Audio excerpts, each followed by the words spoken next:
Assalamualaikum warahmatullahi wabarakatuh.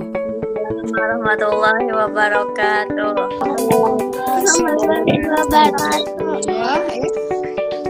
Selamat pagi anak-anak. Ya, apa kabar semuanya? Ya, semoga semua ada dalam keadaan sehat walafiat ya, ada dalam lindungan Allah Subhanahu wa taala. Adakah yang bersama ayah dan bunda yang mendampingi? Ya, kalau ada, salam dari ibu ya. Mari sama-sama kita membimbing anak-anak kita yang tercinta ya. Yang belum hadir ya, ada 6 orang sini. Nanti mungkin ada sudah pemberitahunya, nanti akan lewat WA ya. Yang 2 orang itu secara langsung datang ke sekolah karena ada perlu penanganan khusus ya, belum bisa membaca ya. Nah, di sini bagaimana, semua siap untuk belajar? Ya, siap ya. Baiklah, sebelum kita belajar, silahkan kita berdoa dulu. Ya, silahkan Nabila pimpin doa dulu sayang. Berdoa dimulai.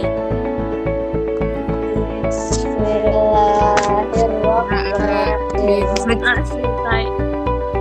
Ya. Nah, untuk sekarang ya, kita akan baca dulu kesepakatan belajar yang telah kita buat ya. Silakan kita baca. Silakan dibaca yang kesepakatan belajar di sana, dibaca Dede Ami. Dibaca Dede Ami. Siap? Baca kesepakatan belajar. Yang ke-1, berdoa sebelum dan sesudah pembelajaran. Ya, terus yang kedua apa? Kedua, saling menghargai teman, meminta izin kalau mau bicara ya.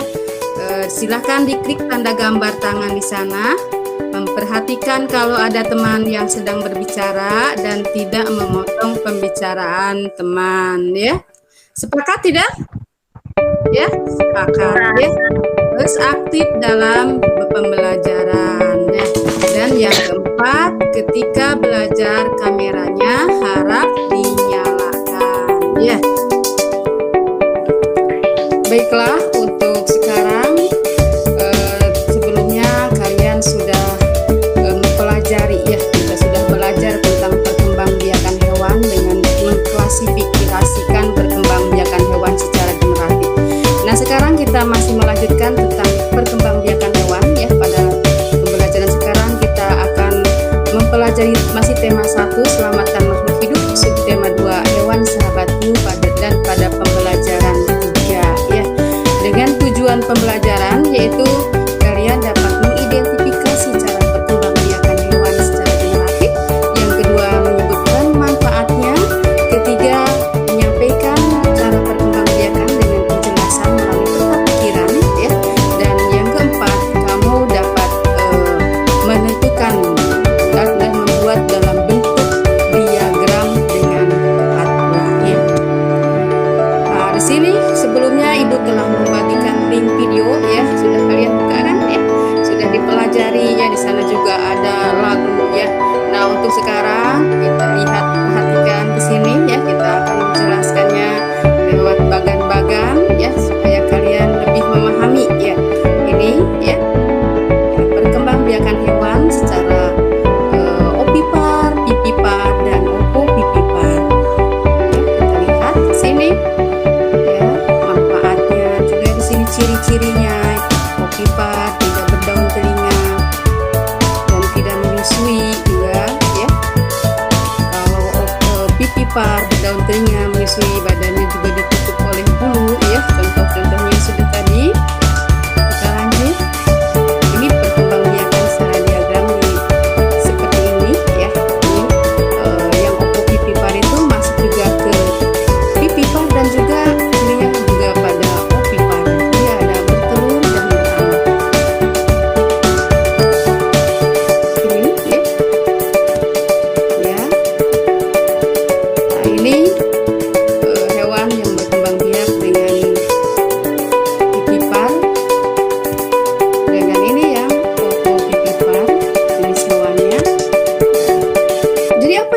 dimaksud dengan hewan opopipipar? Hewan opopipipar adalah yang dimaksud dengan opipiparnya adalah perkembangbiakan atau reproduksi suatu makhluk hidup atau hewan dengan cara penggabungan antara opipar yaitu bertelur dan pipipar yaitu beranak. Pengertian opopipipar yaitu hewan yang berkembang biak dengan cara bertelur dan beranak. Embrionya berkembang di dalam telur dan telur tetap berada di dalam tubuh induknya sampai telur menetas. Setelah telur menetas, individu baru tersebut keluar dari tubuh induknya. Ya. Nah, ini jadi makhluk hidup yang berkembang biak dengan cara opopipipar menghasilkan telur atau bertelur dan kemudian telurnya tetap berada di dalam tubuh induknya sampai menetas. Lalu sang induk akan mengeluarkan atau melahirkan dalam bentuk individu baru. Ya, itu tentang sekilas perkembangbiakan hewan. Nah, sekarang silahkan ada yang mau bertanya? Oh, tidak ada atau mau menyimpulkan? Oh, silakan Najwa di sini ada ngeset katanya mau menyimpulkan dalam bentuk lagu juga sih Pak. Oh, mereka itu senang menyanyi. Silahkan ya. Iya, silahkan. Ada berbagai macam perkembangbiakan hewan dengan cara bertelur disebut ovipar. Tak punya daun telinga mengerami telurnya. Burung, ikan, reptil itu contohnya. Ada cara kedua perkembangbiakan hewan yaitu melahirkan. Disebut vivipar. Punya daun telinga, tungku tertutup rambut. Kucing, kambing, sapi dan lumba-lumba. Ini cara ketiga perkembangbiakan hewan bertelur melahirkan atau ovovivipar. Tak punya ciri khusus, contohnya ikan hiu, kuda laut, dan platypus. Ada berbagai cara perkembangbiakan hewan dengan cara bertelur disebut ovipar. Tak punya daun telinga mengerami telurnya. Burung, ikan, reptil contohnya. Ada cara kedua perkembangbiakan hewan yaitu melahirkan. Disebut pipipar. Punya daun telinga, tubuh tertutup rambut. Kucing, kambing, sapi dan lumba-lumba. Cara ketiga perkembangbiakan hewan bertelur melahirkan atau ovovivipar. Tak punya ciri khusus, contohnya ikan hiu, kuda laut, dan platypus. Bagus sekali ya Sipa dan Najwa. Ya, sekarang Ibu akan bertanya. Coba ada berapa cara perkembangbiakan secara generatif? Ya, Ami, Dede Ami silakan. Tiga. Apa saja sayang? Yang ke satu apa? Ke satu dengan cara bertelur atau itunya dibuka ya, mic-nya dibuka. Ya, bertelur atau Ayam, ikan. ya contohnya Pak. Iya, bagus. Terus yang kedua apa? Bertelur. Yang kedua beranak kan? Melahirkan. Dibuka mic-nya. Beranak atau Vivipar. disebut dibuka mic-nya ya. Mic-nya bisa nggak? Beranak.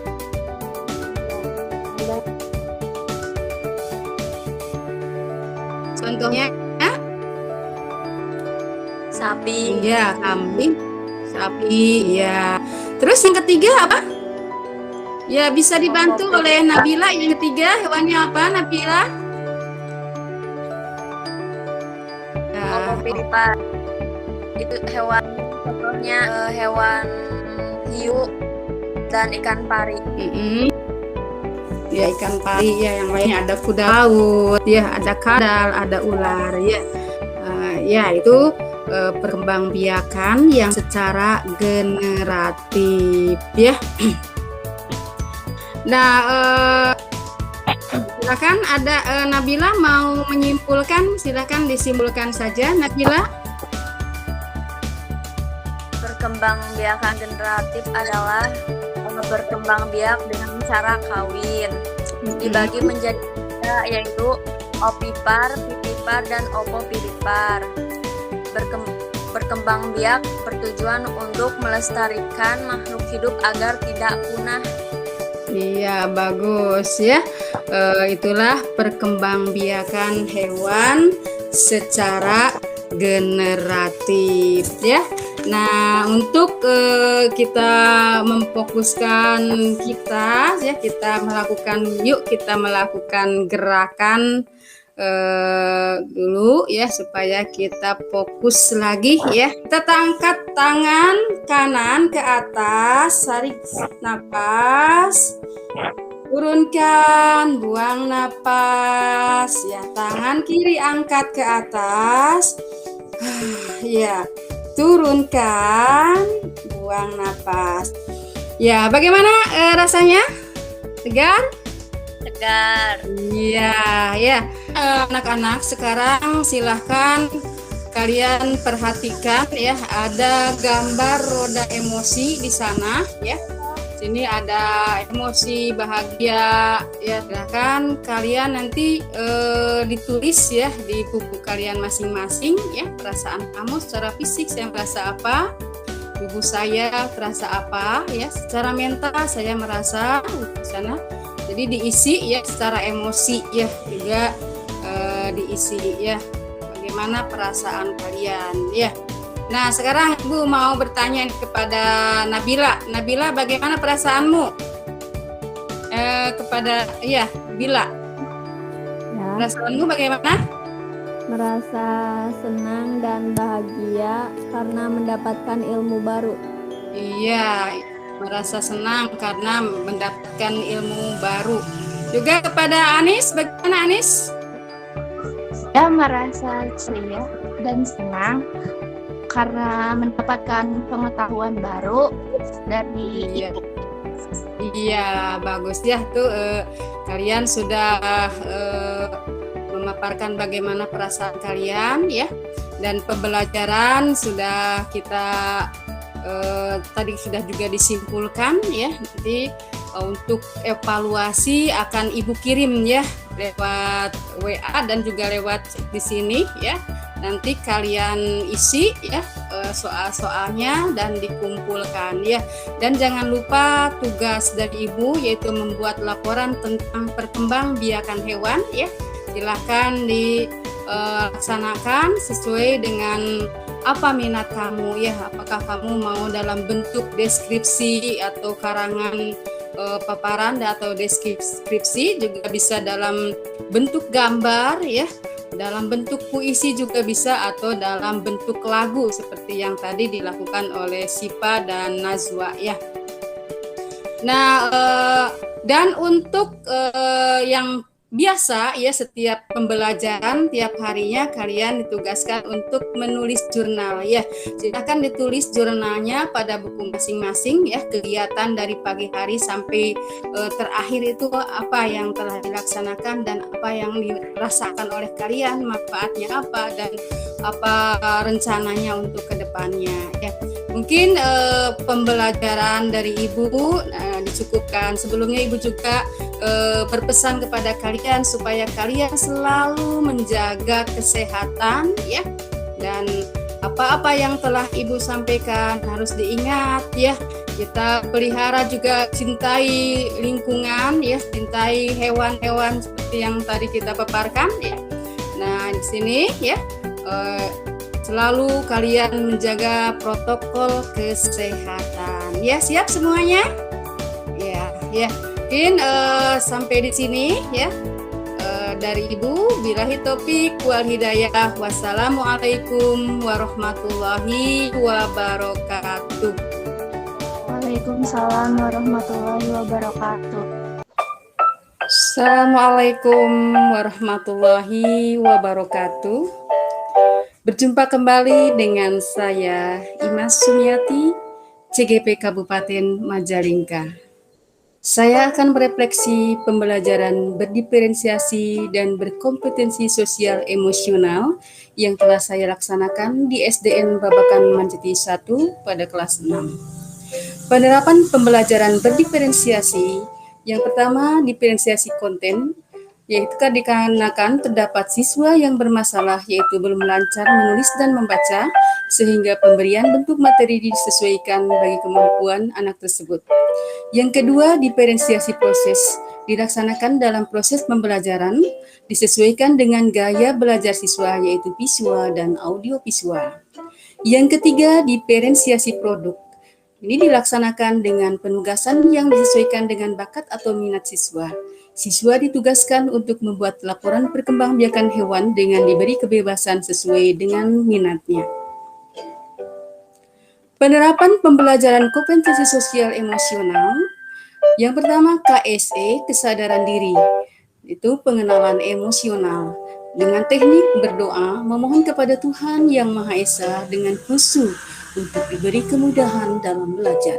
Yang kedua, KSE, pengelolaan diri, mengelola emosi dan fokus dengan teknik bernapas dengan kesadaran penuh atau memeriksa perasaan diri.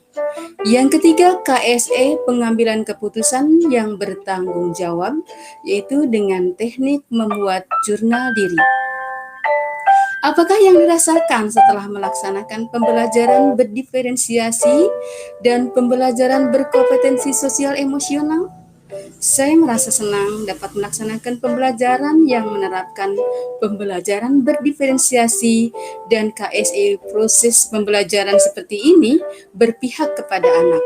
Ini terlihat dengan memperhatikan keberagaman anak dan juga adanya penerapan KSE. Sangat baik untuk menghadirkan fokus anak, memotivasi semangat siswa. Di sini juga siswa dilatih untuk sadar dan dapat mengelola emosinya, sehingga dengan adanya pembelajaran yang bermuatan keterampilan KSE, diharapkan hasilnya pun akan lebih memuaskan. Begitupun siswa terlihat antusias mengikutinya dan mereka merasa diperhatikan oleh guru. Pembelajaran yang didapat, saya memahami bahwa pembelajaran berdiferensiasi dan berkompetensi sosial emosional sangat penting diterapkan di sekolah untuk mewujudkan pembelajaran yang berpihak pada anak. Rencana ke depan, saya akan berusaha untuk menerapkan pembelajaran berdiferensiasi dan berkompetensi sosial emosional dalam kegiatan pembelajaran di kelas. Kesimpulan yang didapat dalam pelaksanaan pembelajaran yang menerapkan pembelajaran berdiferensiasi dan berkompetensi sosial emosional membutuhkan waktu yang cukup dan juga perlu disiapkan dan dilaksanakan dengan sungguh-sungguh agar apa yang diharapkan, yaitu ketercapaian tujuan pendidikan, dapat terwujud. Itu yang dapat saya sampaikan. Terima kasih. Assalamualaikum warahmatullahi wabarakatuh.